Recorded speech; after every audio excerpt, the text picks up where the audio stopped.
abashitsi ariko abo bashitsi ntabwo tuzinanye. Reka mbere ko tutangura kwigisha kwiga ijambo ry'Imana mbanze ndabidondora. Nitwa Nijimbere Egide, sanzwe sengera mw'iri shengero, nkaba ndi umugabo mfise umwana umwe n'umugore umwe. Ndumva naho ako kantu nyene hari igihe biba bitugora, gasanga nyene wabicurikanze ariko cangombwa nuko biza kumvikana. Ndumva naho mureke dusenge twige. Turagushimiye data twese uri mw'ijuru, ingene waduteye iteka ukadushikana hano mw'iki kibanza kugira ngo twumve ico utugombako, none turabigushimiye bimwe vy'imva mutima. Tugusavye rero nguze kubana natwe muri iki cigisho kigiye gutambuka. Ahacu twebwe ntidushoboye, abariko abari wewe uza kwigishiriza iri teraniro naryo urihe mpwemu yo kumva no gutahura ico urigombako uzobukoze. Komeza rero kuduhezagira twese ivyo ubona ko bikwiye abari vyo turonsa ku buntu, tubisenze tuvyizeye mu izina rya Yesu. Amen. Yesu ashimwe. Rero tudatebeje duhejeje kwiga mu ndirimbo amajambo akomeye, amajambo y'ubugingo, amajambo afise agaciro. Kubagerageza gusoma ibitabo tuza gusanga umuntu yigira mu ndirimbo cyane gusumba akenshi ngo ibitu bigisha by'ivyigisho. Hari igihe abantu batabitahura neza, ariko bijabuzwe mu ndirimbo bagashobora kubitahura neza.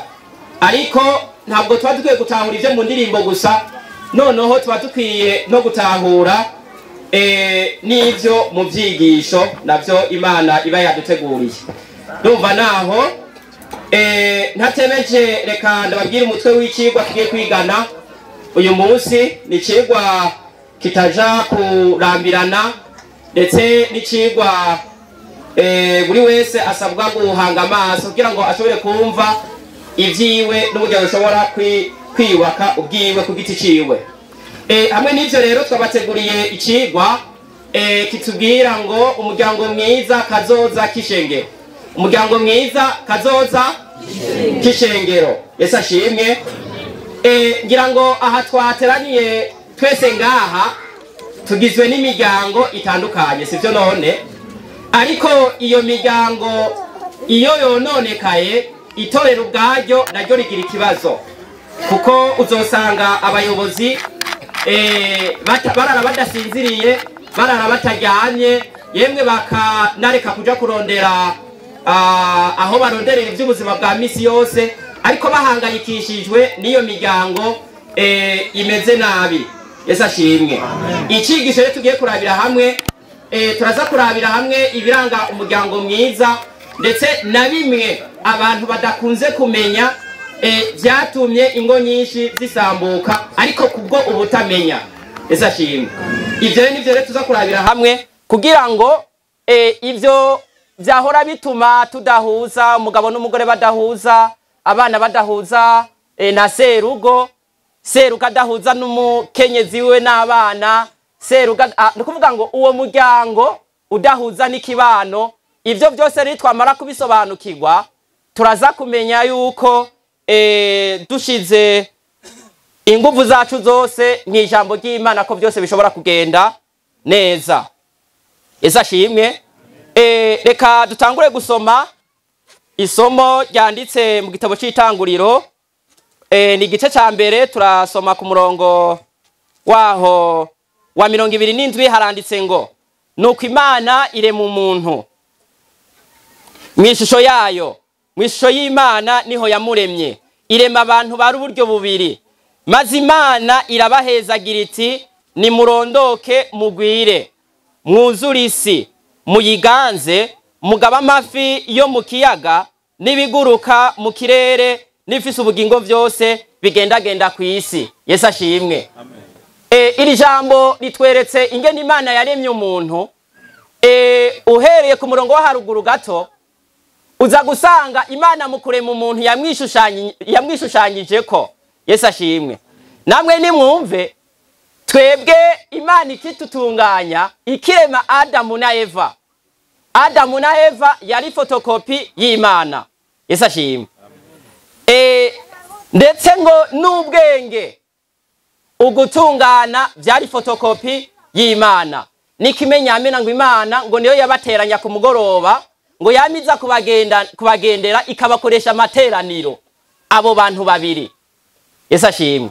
Murumva ko bari bafise igikundiro kidasanzwe, ariko ico gikundiro usomye Bibiliya cyagiye gutakara mu kanya gato. Yesu ashimwe. Ahahora amahoro hasigara umuvurungano. Ahahora kudahangayika urupfu mu kanya ruba ruyinjiye, abera arapfa, wa muryango wahora uri mu mahoro atandukanye usigaye mu gahinda. Yesu ashimwe. Ahahora uguhuza noneho abantu batangura gucana canamwo. Ngivyo ibihugu biravutse, abantu batangura kwimvira kubaka ikintu ngo bazoshikira Imana mwijuru, kandi bataracumura ntabwo ico ciyumviro bari bwakigire. Yesu ashimwe. Iki cyaha rero abavyeyi bacu ba mbere bakoze cyatumye n'ababakomotse ko bose iyi si vikagera tuba dufise ubumara bw'ico cyaha. Yesu ashimwe. Bivuze ngo na Bibiliya irabishingira intahe, twebwe mu bisanzwe nuko tuba twaje ngaha guterana twitwa abanyabyaha. No ngaha mu materaniro uwo pima ibicumuro tuhacumurira ni byinshi. Yesu ashimwe.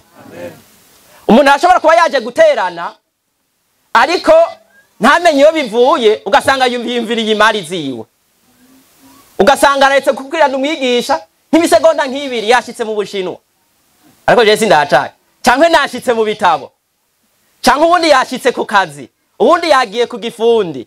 Yesu ashimwe. Ibyo byose ni ingaruka z'icyaha abavyeyi bacu ba mbere bagize iki bakoze. Yesu ashimwe. Rero nk'imiryango dusabwa gutahura ko izo ngaruka mbi z'ico cyaha zizodukurikirana gushika Yesu agarutse ni wazozituremurira zidukureko. Yesu ashimwe. Namwe nimwiyumvira ubuzima uri kurabusoma mu bitabo, ubuzima abavyeyi ba mbere bari babayemwo bwari ubuzima bwiza, nta kurima, ahubwo wasonza yagenda kwiyamurira nka hagivoka, ntavyo kuvuga ngo rizosha, ahubwo yasangira ihiye akacaje. Yesu ashimwe.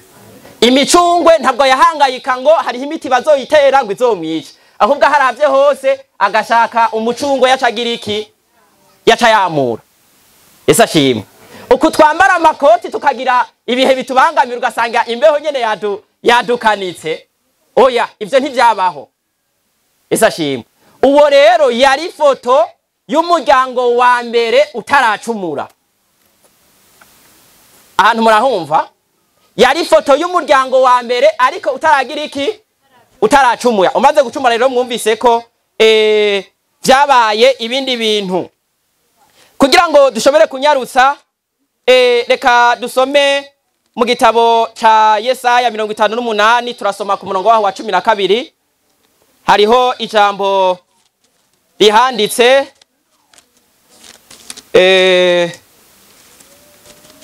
Yesaya 58:12 haranditse ngo, kandi ahari imisaka kera hazosubira kubakwa, bazokubaka ku matanguriro yayo mu bindi bihe, kandi uzokwitwa uwica ibirengero nusibura inzira zica mu ngo. Yesu ashimwe. Ubugorozi rero bumaze gushika busabwa gusanura ahari ibirengero. Mu gitabo cy'abahanuzi n'abami ikigwa hari ni 51 handika ngo ubugorozi bukenewe cyangwa se ubugorozi, banditse ngo amahame yose shingiro y'ubutumwa bwiza azogorogwa. Yesu ashimwe. Rero ningo kugira ngo ishengero ritere imbere risabwa ko izi ngo zari misaka kera zisubira zigasanurwa, ariko nta kindi gishobora kuzisanura kiretse ijambo ry'Imana. Yesu ashimwe. Aha rero harabiyumvira ngo ingo zacu ngo ziratunganye 100%. ntivyokunda, nta rugo rwera rubaho. Yesu ashimwe. Ahubwo nkuko bakunda kubidusomera nako ibitabo bituvuga, umusore aza guhura n'umukobwa arabanyabyaha bose. Yesu ashimwe. N'umunyabyaha ahuye n'umuki n'umunyabyaha baciye bigwiza kabiri. Yahora n'umunyabyaha yigenga, ariko bagiye guhura n'uwundi abanyabyaha. Yesu ashimwe. None uko namwe nimwiyumvire, abanyabyaha babiri baragize iki? Barahuye. Abanyabyaha babiri bahuye ngo bazobane ubuzima bwabo bwose gushika umwe avuye mu mubiri. Yesu ashimwe. None ko bahuye arabanyabyaha, ibyaha bica bihera? Ahubwo bya byaha byahora bikorwa n'umuntu umwe vyigwije na kangahe? Na kabiri. Yesu ashimwe. Ubutumwa rero ico butugomberako bwaje kugira ngo abo banyabyaha babatoza umugambi nibagwa muri bya byaha ingene bazovyihana hama basubire kugira iki? Guhuza. Yesu ashimwe. Kuko Imana ntabwo yanka umunyabyaha, ahubwo yanka umunyabyaha atihana. Yesu ashimwe. Icyaha ubwaco Imana iracanga, ariko kubera twambaye kamere y'umubiri uza gusanga naho bitari ngombwa yuko uvuga wavuze kandi waciye ukara. Uvuze ukara rero waciye umurakaza umugore. Umugore nawe ryashavuga mutera cyari takubana rakubise. Nukuvuga ngo kamere y'icyaha twebwe turayifise turayigendana. Yesu ashimwe. Tuyambika amakoti, tuyambika amaniro, tuyambika ibitenge, tuyambika amakanza azimvye. Yesu ashimwe. Ariko kamere y'icyaha umuntu ayifise hehe? Indani mu mutima. Yesu ashimwe. Niyo mpamvu Pawulo yageze ahantu yereka ishengero yuko ngo wewe apfa ngo apfa ryari na ryari, ngo buri munsi arapfa. Yesu ashimwe. Ni ya kamere. Ariko rero nubwo biruko Imana iba yaduteguriye ivyiza.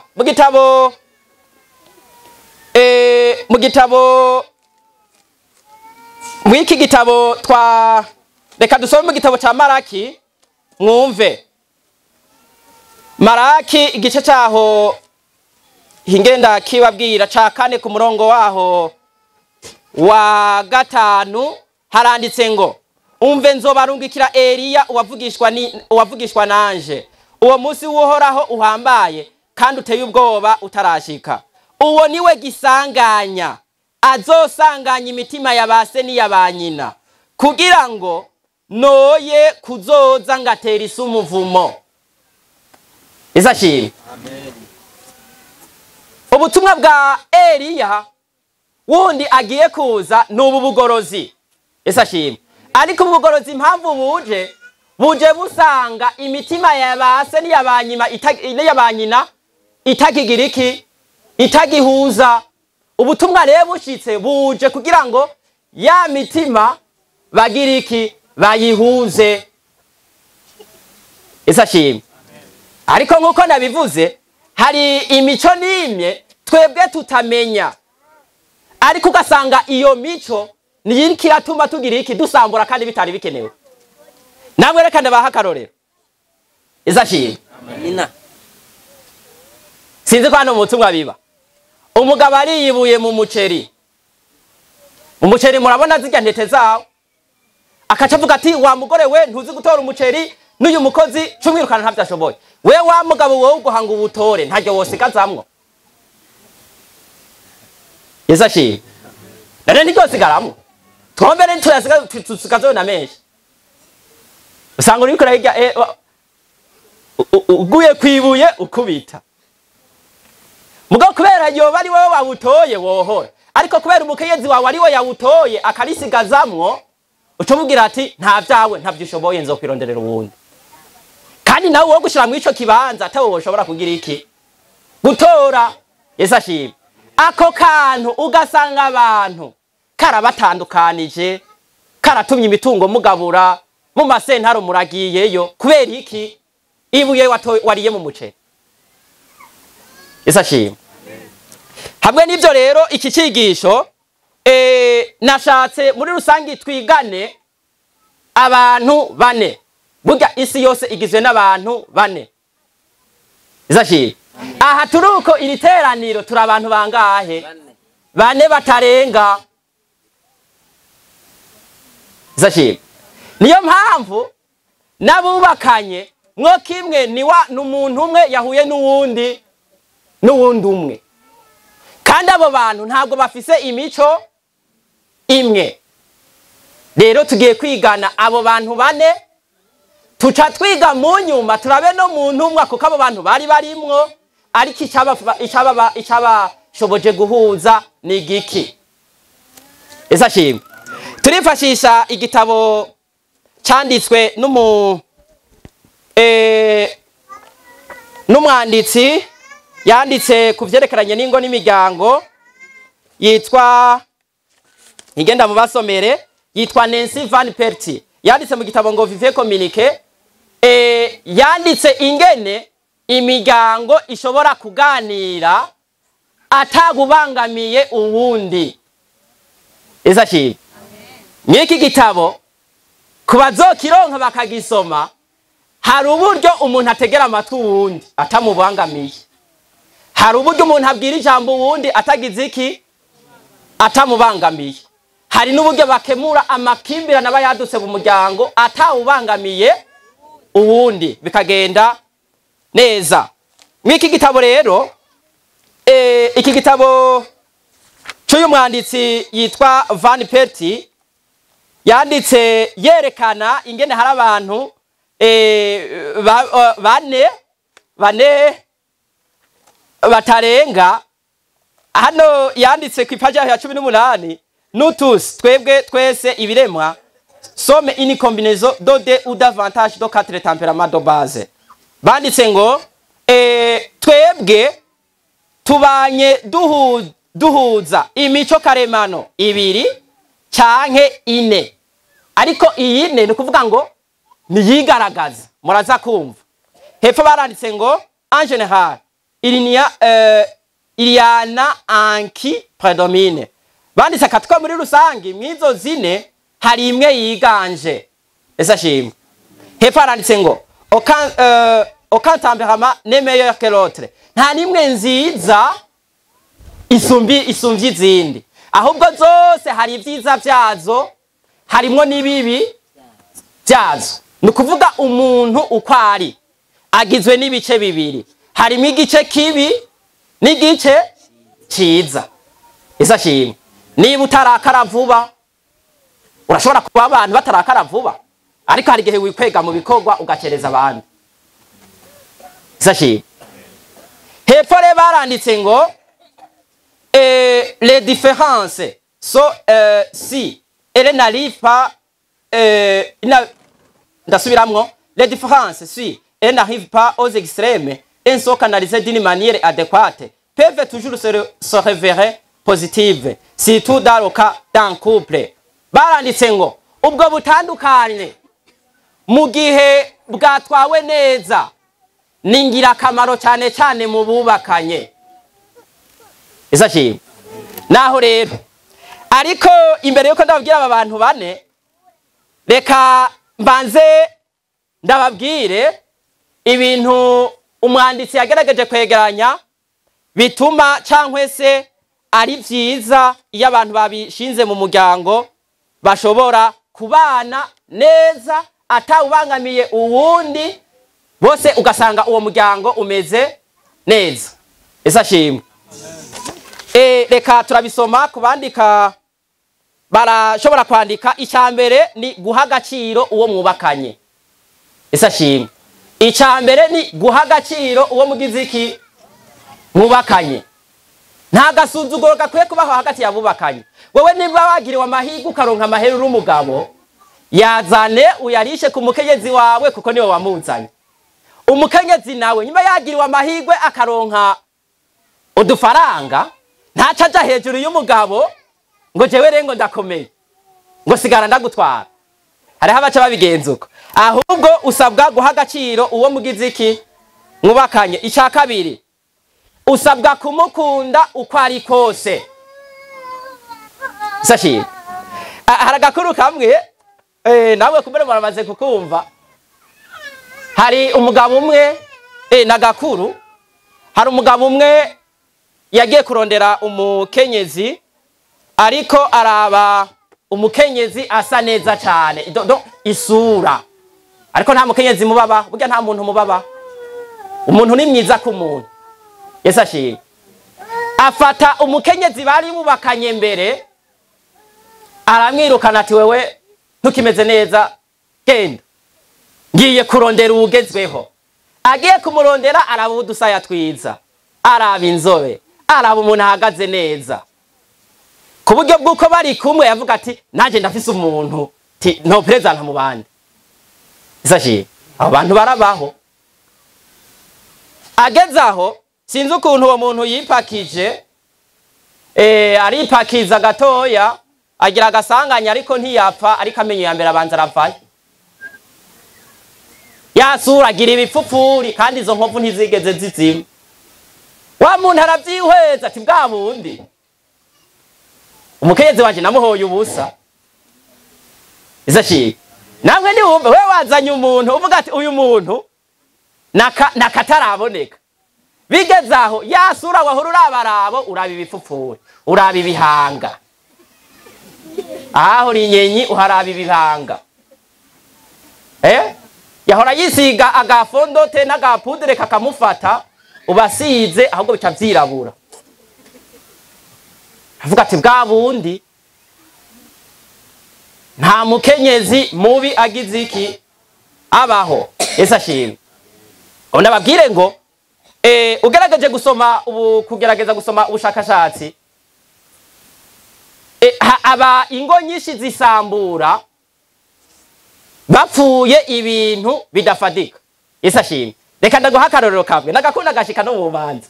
Rero nk'ubu wirukanye umugore ukaca umuhora ngo ntavyara, ngo mubanye imyaka nyinshi, ngo mubanye 10 atavyara, wohiye usanga woho ari utavyara, vyoce bigenda gute? Yesu ashimwe. Nawe cha kwiruka. Rero mu bisanzwe ico kibi tubona muri bagenzi bacu twubakanye, natwe nitube duhindukiza ati noni yaba ari twebwe vyogenze gute? Yesu ashimwe. Ako nikamwa ko nakarenganya, aka twari kumukunda uko ari kose, nimba waramuzanye ugasanga gwayigikakwe, muryamanye ugasanga uramota, ariko wewe akuka kakuma kaza mwemera uko kuko igihe wamuresha ntawakubwiye ngo genda. Yesu ashimwe. Hari igikakwe murakiza? Nukuvuga ngo umuntu agwaye igikakwe iyo yicaranye n'uwundi muntu usanga ahumura nabi umubiri wose, n'impuzu yambare hari gihe utakigwaye utoyambara. Yesu ashimwe. Uwo muntu rero mukaca mubana mwishuka imyaka 30 agwaye igikakwe, nene wocu mushira aka kantu rero ni kumukunda uko ari kose. Hari gihe wamuzanye cyangwa hari gihe yakuzanye ari umugabo akaba afise akaba yivyarira abakobwa gusa, kuko umugabo ni wavyara, nk'abagabo mu vyumba umugabo ni wavyara, kuko ni wafise ico bita XY, afise umuhungu akagira n'umukobwa, umukobwa afise abakobwa gusa, ubya umumama afise abakobwa gusa. Iyo uvyaye umukobwa rero ntumbwire ngo nyoko ngo wa mugore ngo nuvyara abakobwa, ahubwo ni wewe nyene ubwawe uvyara abakobwa. Yesu ashimwe. Kimwe wamuhaye umuhungu aca avyara iki? Umuhaye umukobwa avyara umukobwa. Rero abagabo nibo bagira iki? Nibo bavyara. Hepfo hariho kandi baranditse ngo usabwa kumwubahira ko atandukanye nawe. Yesu ashimwe. Aha tuza kushika ko hepfo gatoya muraza kuvyumva. Hari gihe uzana urumugabo uzana umugore atontomwa no kugusumvya, kandi ugasanga aratontomwa niko agize iki aremwe. Ubwo butandukane nawe wimereye buke buke ugenda sawa, ubwo butandukane bumwubahira uko. Ezashimwe. Usabwa rero musabwa kubahana mu butandukane bwanyu. Hepfo haranditse ngo kumwemerera ivyiyumviro vyiwe niyo vyoba bitandukanye n'ivyawe. Ezashimwe. Ari abashikiwe rero twebwe abagabo hari gihe uvuga ati ndashinze itegeko tiri ntabanduka. Wowe umugore wako amushaka kuja kumubesha hariya mucegwa kandi ufise inzaha. Ahubwo ati hariya ahantu hazotugora amarondero urabona nigaha mu gisagara rondera akazu basi tube hano. Ugasanga ivyo vyimviro vyiwe ntubihaye iki agaciro ngo motife n'umugore. Ngo Imana yatubwiye ngo dusabwa ni twebwe tuganza ni twebwe dutegeka noneho urugo rwa gikristo rukaca ruvyimyura ngo umugabo ngo numushinga amategeko. Umushinga amateka. Umushinga amateka yashizeho itegeko nta ugira iki nta ukura. Ezashimwe. Ahubwo hano handitse ngo musabwa kwemereranira ivyiyumviro vyanyu kuko ivyiyumviro bisabwa bitegerezwa ko bitandukanye. Ezashimwe. Hano turaharenganye. Ikindi gutahura ko uwo mubanye atari marayika. Ezashimwe. Umuntu mubanye ntabwo ari umumarayika. Ivyo sabwa ko bimenye nimba aguye nawe wogira iki wogwa. Ivyo rero musabwa kubitahura. Ikindi menya neza ibidatunganye kuri we. Ezashimwe. Nimba ari umugabo mwige umuhere mu mizi tiburya arakunda gutontomwa ni kwameze ico kimenye. Nimba ari umukenyezi umenya ati uyu muntu ariko arateka amara amasaha 3 ariko arakaranga itomati. Ivyo bigira iki bimenye. Nimba agiye ariko aradandaza ntazi gukarabisha abakiriya. Reka haramana atazi gukarabisha abakiriya. Ibidandaza byabashiraga bikazohomba. Numukiriye aje ntamuhe naki nakari. Ivyo bimenye ibidatunganye neza kuri we. Hepfo akandi usabwa